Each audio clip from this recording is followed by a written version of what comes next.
हरियाणा के मुख्यमंत्री नायब सैनी शाम के समय कुरुक्षेत्र पहुंचे। यहां पर उन्होंने मीडिया से बात करते हुए वन नेशन वन इलेक्शन यानी एक राष्ट्र एक चुनाव पर बयान दिया। उन्होंने कहा कि ये अच्छा और सराहनीय फैसला है। आज केंद्रीय कैबिनेट ने मंजूर किया है क्योंकि एक साथ जब चुनाव होंगे तो इससे खर्च भी बचेगा। पहले अलग अलग चुनाव होते थे, भारी भरकम खर्च होता था और विकास कार्य भी रुक जाते थे। आज केंद्रीय कैबिनेट का एक राष्ट्र एक चुनाव का फैसला सराहनीय है। हरियाणा प्रदेश के मुख्यमंत्री नायब सैनी एवं खेल राज्य मंत्री गौरव गौतम कुरुक्षेत्र विश्वविद्यालय हरियाणा कुश्ती दंगल में पहुंचे थे। वहीं पर उनसे एक राष्ट्र एक चुनाव पर सवाल किया गया तो उन्होंने कहा कि कभी पंचायत के चुनाव होने लग जाते, कभी लोकसभा के चुनाव आ जाते थे, तो कभी विधानसभा के चुनाव आ जाते थे और विकास कार्य रुक जाते थे क्योंकि इस दौरान आचार संहिता भी लग जाती थी। प्रधानमंत्री मोदी का एक राष्ट्र एक चुनाव सराहनीय फैसला है। देश तेज गति से और आगे बढ़ेगा और आमजन को लाभ पहुंचेगा। आप भी सुनिए सीएम सैनी ने एक राष्ट्र एक चुनाव के फैसले पर क्या कुछ कहा। देखिए, ये आदरणीय प्रधानमंत्री जी का एक विजन था। उन्होंने कहा भी था कि देश के अंदर वन नेशन वन इलेक्शन के तहत ही चुनाव होने चाहिए। इससे क्योंकि पैसे का भी बहुत ज़्यादा मात्रा में दुरुपयोग होता था, वेस्टेज होती थी, विकास की गति रुकती थी। और विकास की गति इसलिए रुकती थी क्योंकि हर 3-4 महीने के बाद कहीं ना कहीं चुनाव होते थे।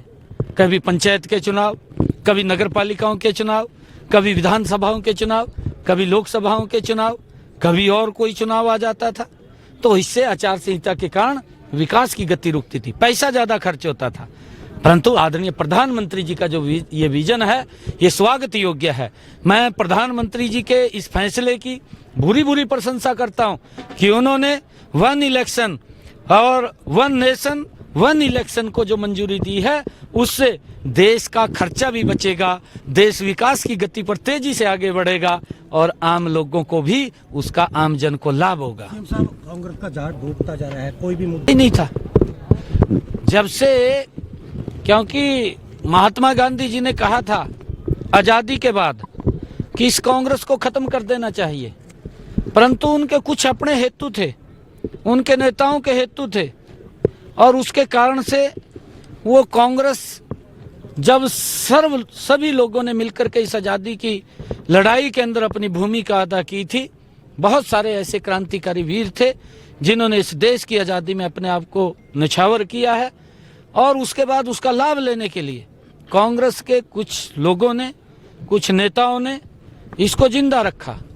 परंतु जो उनकी कार्यप्रणाली थी, वो कार्यप्रणाली इस देश को नुकसान की तरफ ले जाती दिखाई दी और लगातार भ्रष्टाचार में डूबती हुई ये कांग्रेस पार्टी, क्योंकि उन्होंने अपने स्वार्थ के लिए इसको जिंदा रखा। परंतु आज देश समझ चुका है और जब देश समझा है तो वो ऑटोमेटिक बाहर हो रहे हैं, समाप्त हो रही है, किसी के कहने की आवश्यकता नहीं है। दोनों एक दूसरे को बयान को लेकर कांग्रेस के देखिए, मुद्दा नहीं है कोई। कांग्रेस पार्टी सदमे में है, सदमे में है क्योंकि लोगों ने नकारा है और लोगों ने इस बुरी तरीके से नकारा है क्योंकि ये लोग ये भ्रष्टाचार में लिप्त लोग हैं। और अब एक दूसरे को ऊपर जब कोई मुद्दा नहीं मिलता तो फिर एक दूसरे पे आरोप तो लगाना पड़ेगा। पहला तो बेचारी ईवीएम को रगड़ दिया, कहा ईवीएम कहा खराब आ, ईवीएम हैक कर ली।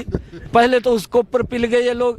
जब उनको दिखा भी इसमें तो कोई हमारा बटने वाला कुछ नहीं है, फिर उन्होंने एक दूसरे पर आरोप लगाने शुरू कर दिए। भी तो कपड़े भी पाड़ेंगे। वहीं सीएम सैनी ने कहा कि कांग्रेस भ्रष्टाचार में लिप्त पार्टी है और उन्हें जब मुद्दा नहीं मिलता तो एक दूसरे पर आरोप प्रत्यारोप लगाने लग जाते हैं। उन्होंने कहा कि हार का ठीकरा भी वो ईवीएम को देते हैं। अभी तो कांग्रेस के लोग एक दूसरों के कपड़े भी फाड़ेंगे। Video desk amarujala.com। अगर आप ये वीडियो YouTube पर देख रहे हैं तो हमारे चैनल को सब्सक्राइब करें और बेल आइकन को दबाना ना भूलें। अगर आप Facebook पर ये वीडियो देख रहे हैं तो हमारे पेज को लाइक करें।